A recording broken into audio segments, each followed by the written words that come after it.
Hi everyone, it's Chelsea Medlock with Savannah Wren Studios and Red Tent KC, and I just wanted to give you a quick tutorial on what we did last week on October 13th for our cord cutting workshop and ritual. So, in case you would like to do this before the full moon in 2 weeks on October 31st. So for this activity, what you need is 2 pieces of paper, a piece of string. It can be whatever color you want. I just happen to have white. My original designs are black, which I can show you when we get done with the tutorial. And then you need some sort of writing utensil. So the purpose of this ritual is to come up with some sort of energetic relationship or behavior or person that is no longer serving you in some way, whether it's through their friendship, through a particular behavior pattern that you have in your life, or maybe a connection to trauma. The possibilities are endless. And so the idea is that on one of the cards, you write your name,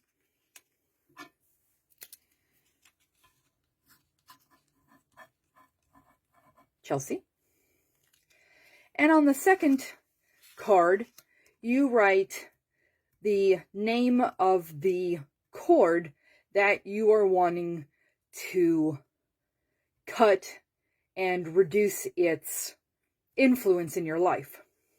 So for example, maybe I have a friend who has been taking advantage of me or has been very toxic in my life. I might write their name here because I want to reduce their influence and their energy on me. If, I might write down a traumatic event that has happened in my life that I want to work on reducing the connection to that energetic trauma. Or maybe it's a pattern in my life. For example, maybe emotional eating when stressed, that I might write here. And so I highly recommend that if you decide to go through with this cord cutting ritual, that you take a little bit of time to meditate on what type of cords you have in your life, and then decide and evaluate which cords you find beneficial, which ones are more neutral, which ones are obligations, and which ones you are willing to release due to the toxic nature of them, or they're cords that no longer serve you. Maybe you've grown up or moved on enough or progressed enough that you no longer need that connection. And so once you've written down your example,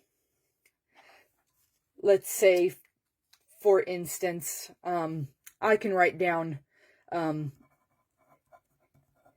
emotional eating. Once you've written down your name and the cord that you want to cut, you take your string and you tie one of your papers to one end of the cord, and then you tie the other end to the cord that you are wanting to release. And so then you should end up with something that looks like this: a cord in between yourself and the thing that you're wanting to release. So for instance, I have this one right here. The ones that I did last week are black, and they look like this. I just happened to put the date on it. Interestingly enough, October 13th was when I did this, and the last part of the cord-cutting ceremony and ritual will be to cut the cords on the full moon. So we have a little less than 2 weeks before the full moon on Samhain or Halloween. And what you can do with your cord example is that you can put it under your pillow, display it in your house so that you see it every day and you remember why you are wanting to release this. You have time to devote awareness to this cord that you're hoping to release. And then on the full moon, which in October, it'll be the 31st,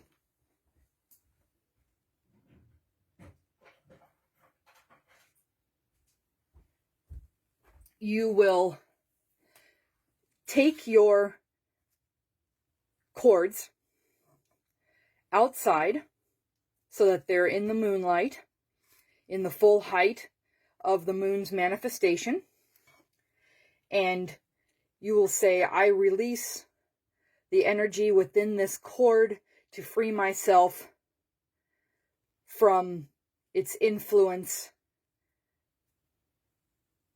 So mote it be. You release the cord. You take yourself back into the house.